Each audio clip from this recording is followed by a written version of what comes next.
It's Tim Albright with AVNation with an AVNation special celebrating Black History Month, telling the stories of Black folks and individuals inside the AV industry. With me today, I am incredibly pleased to welcome Althea Ricketts from Shore. Welcome, ma'am.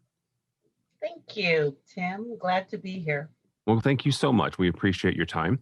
Real quickly, before we get any started, you are global vice president, or vice president of global marketing and sales for Shore.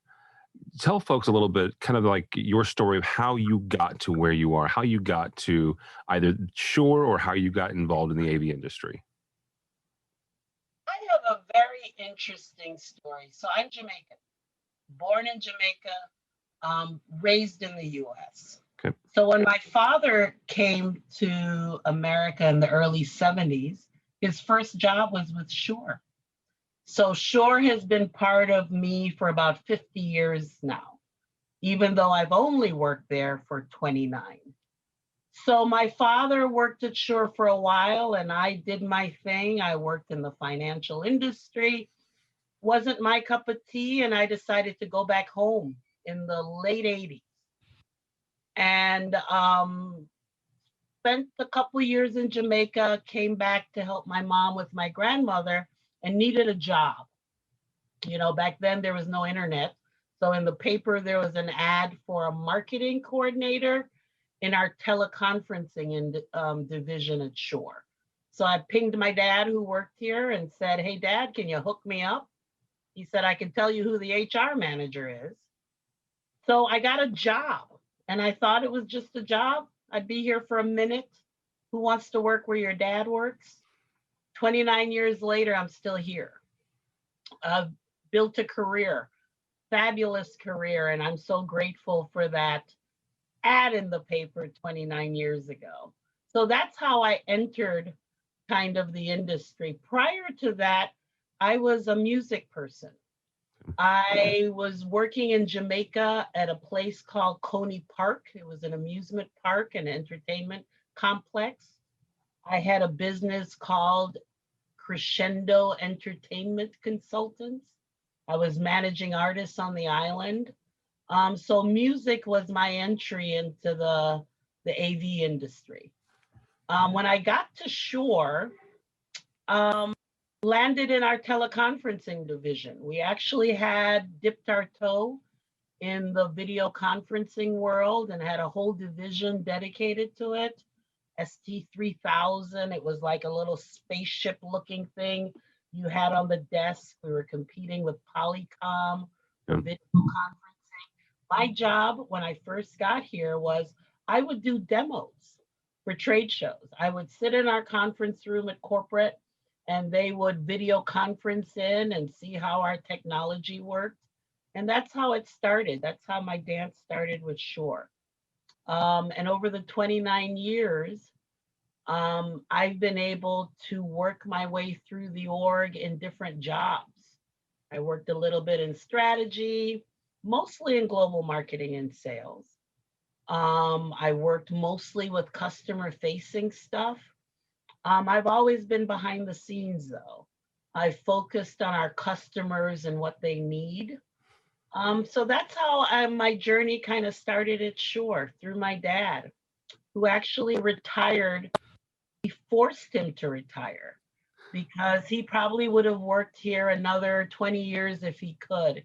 He retired after 45 years. Oh, wow. Good night.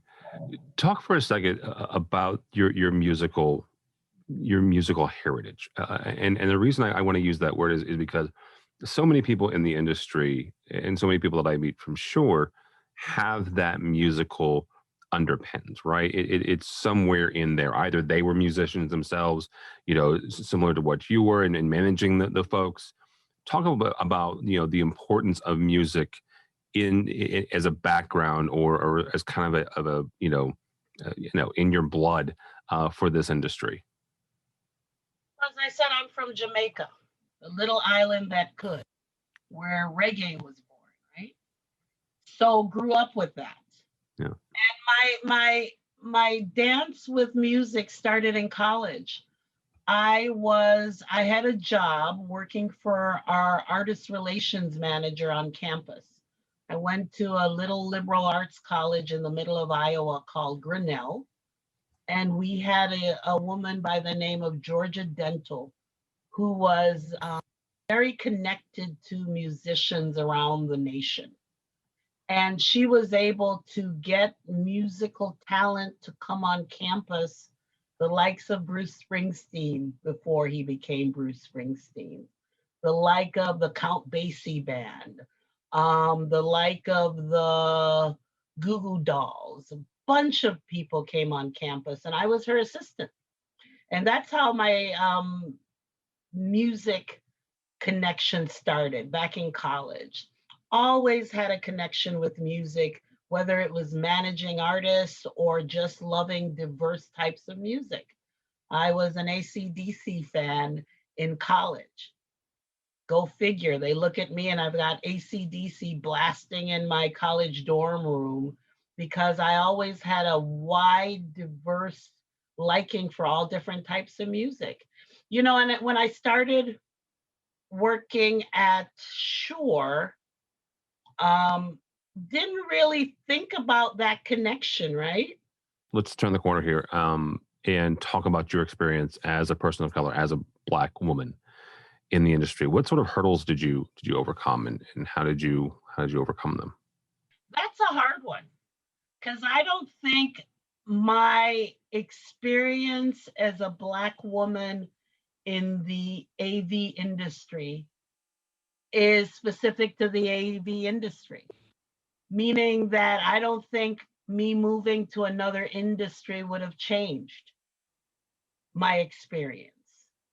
Um, when I first started way back almost 30 years ago, absolutely there weren't as many women.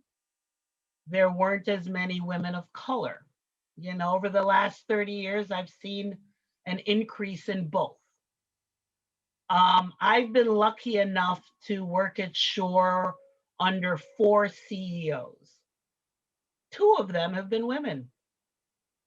Two of them have been groundbreaking women. Mrs. Shore, legendary. Our current CEO, Chris Shavink, a fellow 2021 SCN inductee, is really focused on making sure um, the diversity of our landscape is a priority for her. So some of the obstacles I've experienced are not particular to the AV industry. I've been excluded, absolutely. I've been stereotyped, without a doubt, because of the way I speak. I will talk to someone over the phone and they will have an assumption of who I am. When they see me, you're actually a Black person. Yes, I am. The fact that I speak this way shouldn't mean that I'm not. Um, so obstacles, absolutely obstacles, Tim, but I've barreled through them. Never once did I think, whatever I'm experiencing in the AV industry meant that I should jump ship and try to find it better somewhere else or try to find it easier somewhere else. It's the landscape that we live in. And, it's changed. I've been lucky enough to work for an organization where the founding fathers and mother were addressing diversity and inclusion before there was a diversity and inclusion label. You will see tons of images at Shore of the workforce in Chicago that was very indicative of the community they were working in on the South Side.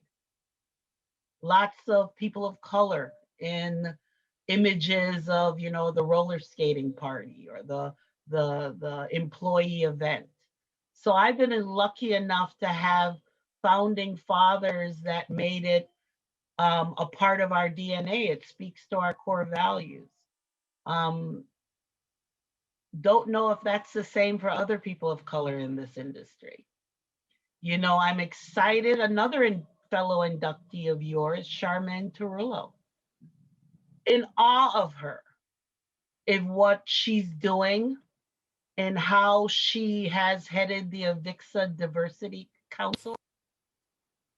Have chatted with her a little bit about some of the obstacles she's faced and she's barreled through.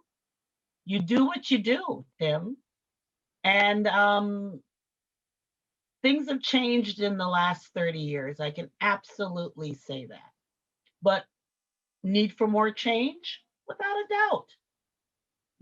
It's an evolution. And the events of the last year has opened some eyes and have created some allies that weren't there before.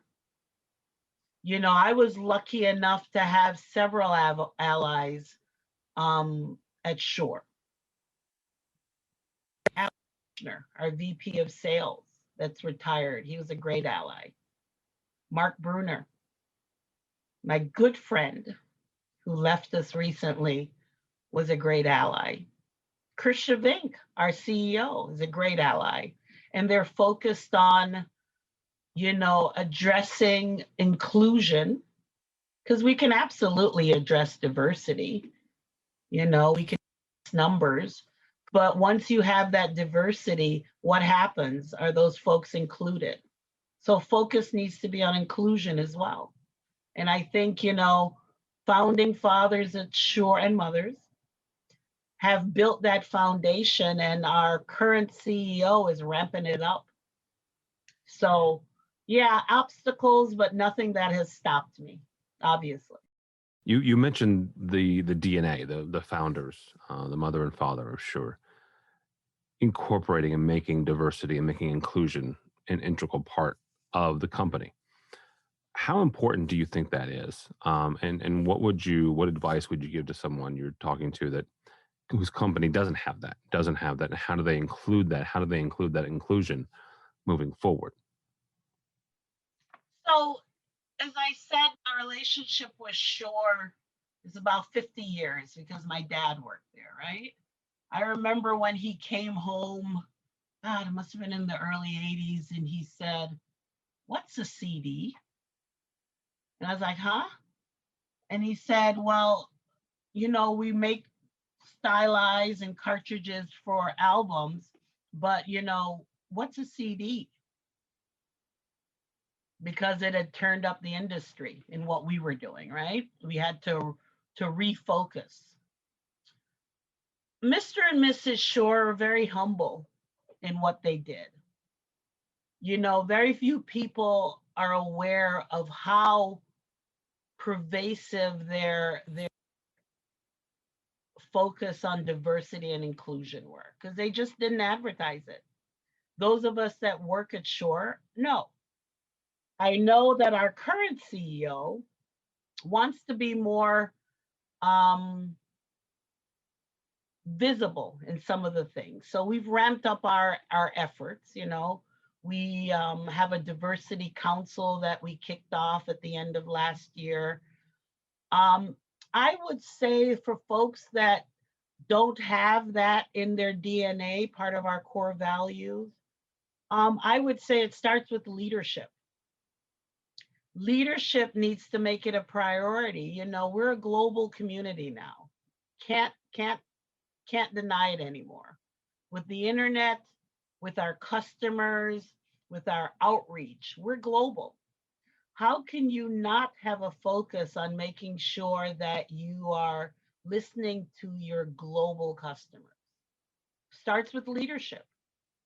And it's successful if manager level, they're executing what leadership has kind of supported.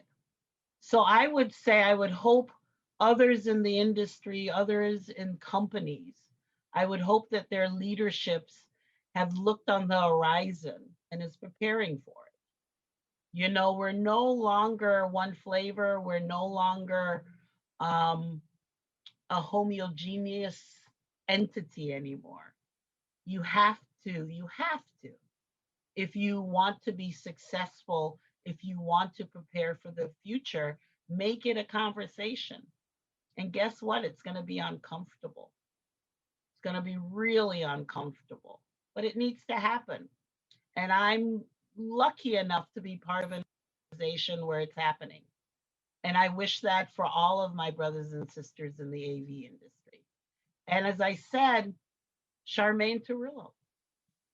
I mean, when I go to a VIXA diversity members meeting and I hear about all the different things that are happening with different companies from the members, I'm hopeful.